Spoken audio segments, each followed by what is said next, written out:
Ever heard of a man who started with nothing, was once a slave, and went on to build the largest land empire in human history? This isn't a Hollywood movie script. It's the real-life story of Genghis Khan. But who was the man behind the fearsome legend? Forget the one-dimensional conqueror you learned about in school. Today, we're peeling back the layers to find the real Temujin, the boy who survived a brutal childhood, the husband devoted to his first wife, and the leader who valued loyalty above all else. His story is one of impossible odds, forged in the harsh, unforgiving steppes of Mongolia. How did this outcast unite warring nomadic tribes and unleash a force that would reshape the world? Stick around, because we're about to uncover the human side of history's most successful and most feared commander. But to truly understand him, we need to look at a book that was never meant for our eyes.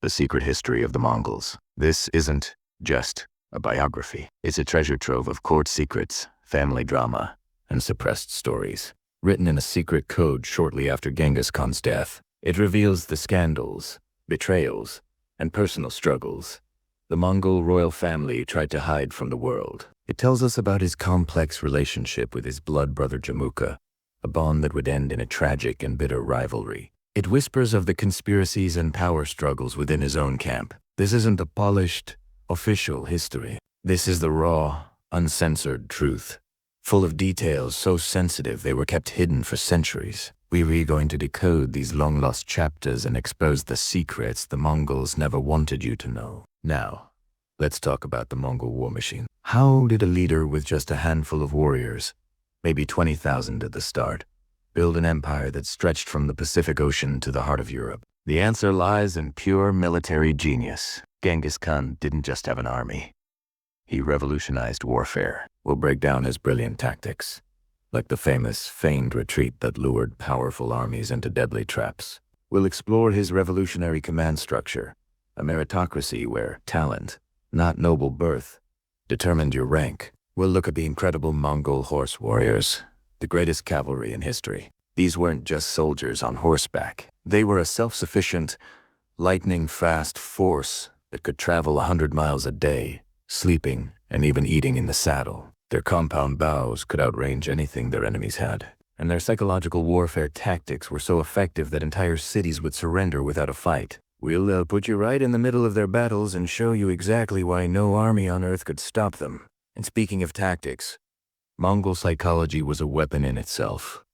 They mastered the art of fear. Stories of their ruthlessness traveled faster than their armies, and this was by design. They used spies and scouts to gather incredible intelligence, understanding an enemy's weaknesses before the first arrow was even fired. They would offer cities a choice: surrender and be spared, or resist and be utterly destroyed. This wasn't just random brutality. It was a calculated strategy to save Mongol lives and speed up their conquests. We'll explore how they used propaganda, spies, and sheer terror to psychologically dismantle their opponents. It was a strategy so terrifying and so effective that it shook the medieval world to its core.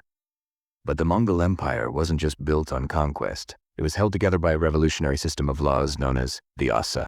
Was this code an instrument of brutal justice or a surprisingly progressive legal framework? The Asa enforced absolute loyalty to the Khan, but it also outlawed kidnapping women, forbade adultery, and created a system of religious tolerance unheard of at the time. It regulated everything from military discipline to hunting practices, and even environmental protection, like banning bathing in rivers. Priests, doctors, and scholars of all religions were exempt from taxes. This code unified a diverse empire, but its punishments were severe. Theft could mean death. We'll dissect this fascinating legal system and ask the tough questions about justice, order, and control in the Mongol world. Behind every great man, there are often powerful women, and the Mongol Empire was no exception. While history focuses on the Khans, it was the queens who often ran the show. Genghis Khan's first wife, Bert, was his most trusted advisor and the mother of his imperial heirs. After his death, women like Temujin Khan and Sorgatani Beki ruled as regents over vast territories, shaping politics, managing the empire's affairs, and determining its future. These weren't just wives and mothers. They were brilliant political operators, administrators, and power brokers in their own right. Their stories have been largely forgotten, but today we're putting them back in the spotlight. revealing the forgotten women who ruled the world's largest empire. The Mongol conquests didn't just change borders, they changed the world's DNA, literally. You might have heard the famous claim that millions of men today, about 1 in every 200, carry the Y chromosome of Genghis Khan himself. Is this scientific fact or a popular myth? We'll dive into the genetic studies and trace the lineage of the Mongol expansion. But beyond genetics, the Mongol Empire's impact on global trade was monumental.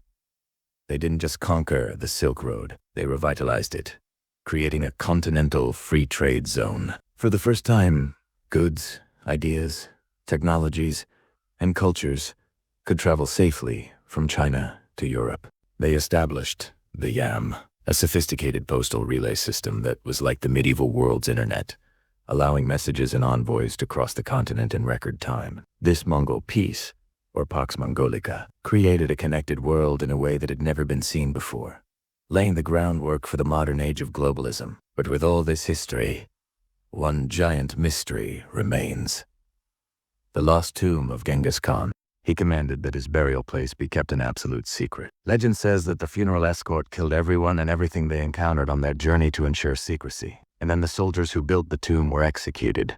And finally, the executioners themselves were killed. For 800 years, adventurers, archaeologists, and even the Soviet Secret Service have tried to find it. But the tomb has never been found. Why the secrecy? What treasures might it hold? We'll explore the wild theories, the high-tech searches, and the cultural reasons why many believe the Great Khan's final resting place should remain undisturbed forever. From slave to emperor, from a divided land to a united world, the story of Genghis Khan is more complex, more brutal, and more fascinating than you can imagine. His legacy continues to shape our world in ways we're only just beginning to understand. Thanks for watching, and if you want to dive deeper into history's most epic stories, make sure to like and subscribe.